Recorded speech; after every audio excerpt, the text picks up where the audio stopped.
Welcome back to Don't Leave with Mary Crocker Cook.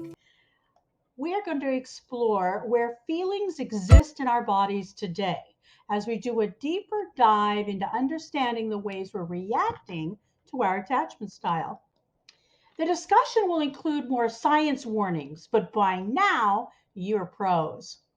As modern science learns more about the brain and the neuro-endocrine system, we're moving closer to understanding the bio-psycho-physiology of emotions. Most basically, emotions are mediated by the limbic system in the brain, which includes a small area called the hypothalamus. The hypothalamus regulates all of our appetites and drives, including the need and desire for sleep, food, rest, sex, as well as our immune functions. So, depending on the state of the body and the environment, the hypothalamus stimulates the pituitary gland, the master gland, to regulate the entire endocrine system. Thus, our thoughts, moods, behaviors, and overall health are influenced by our emotions. Feelings are psychophysiological states of energy in the body. When you think about it, every emotional state has a corresponding physical tenor or a felt sense in the body. Anger is full of muscle tension in the jaw and limbs, ready for action. Fear is a constriction of the stomach, the chest, and the throat. Joy is expansive in breath and movement. We looked at this in our last episode, codependency in the immune system, when we addressed the fight, flight, and freeze system and its impact on the HPA axis. The impact of being activated by our attachment style is felt in our body first, then translated into emotion.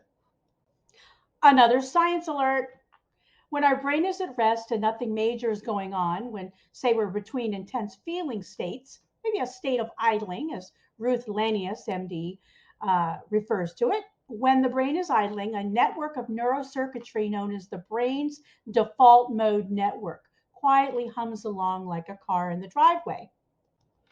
Areas of the brain in the default mode network include those associated with memory, those that help us construct our thoughts, recognize others have thoughts, and help us integrate our thoughts.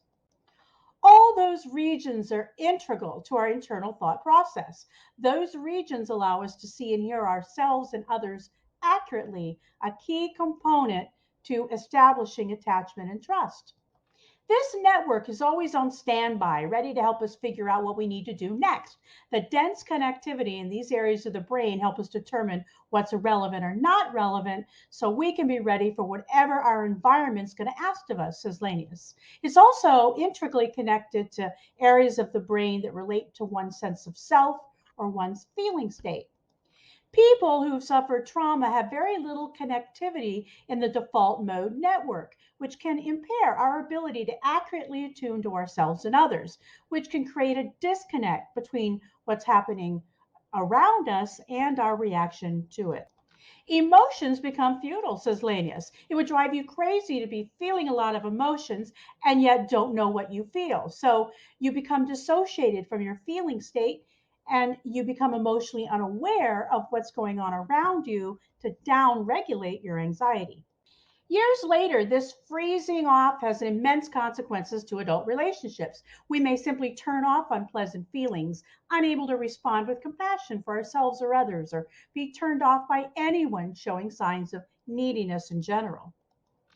The neurological actions of chronic stress can also worsen our emotional processing, recognition, and regulation deficits, and can appear as a severe form of dysfunction in emotional awareness, social attachment, and interpersonal relating.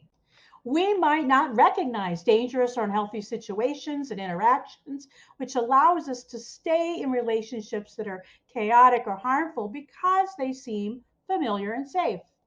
We may veer with little warning from a stable state or feeling to a state of heightened feeling.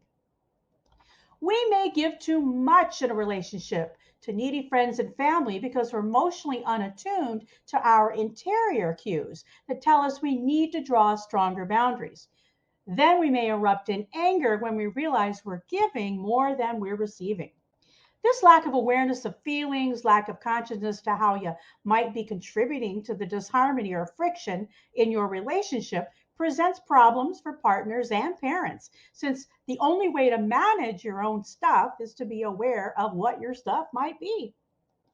Without awareness, you can't be conscious of your behavior. And without consciousness of your behavior, you don't know how to improve your interactions and most of your meaningful life experiences. So let's get in solution. Let's talk about how mindfulness can repair our brain.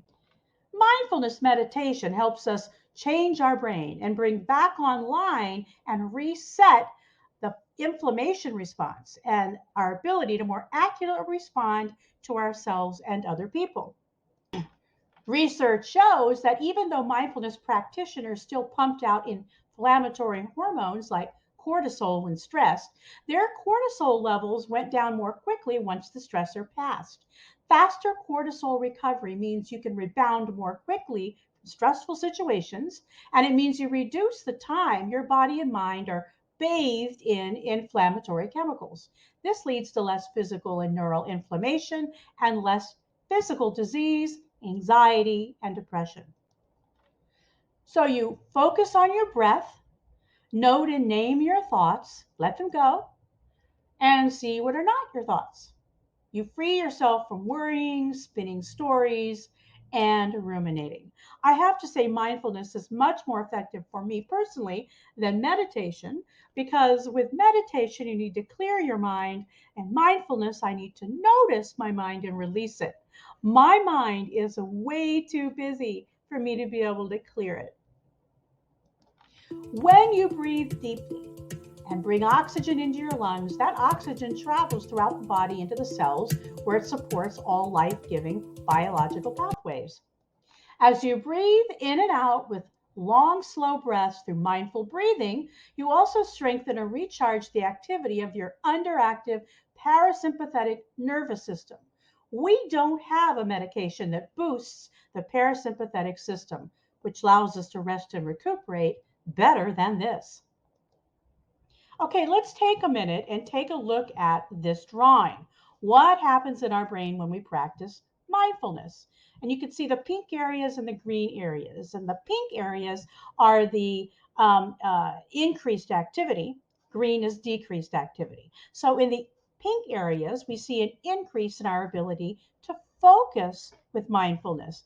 Goal-oriented behaviors and actions become more possible because we're calming, we're decreasing our prefrontal cortex emotional responses and decisions and planning and all that busyness and monkey mind stuff going on. We also can decrease all of the overstimulation that's coming visually and from all other orientations. We're able to actually hear what's happening in our internal world. I appreciate your willingness to spend time with me learning more about how our bodies respond to emotion and attachment, fear activation. I promise I'll offer something less science heavy next week. Thank you.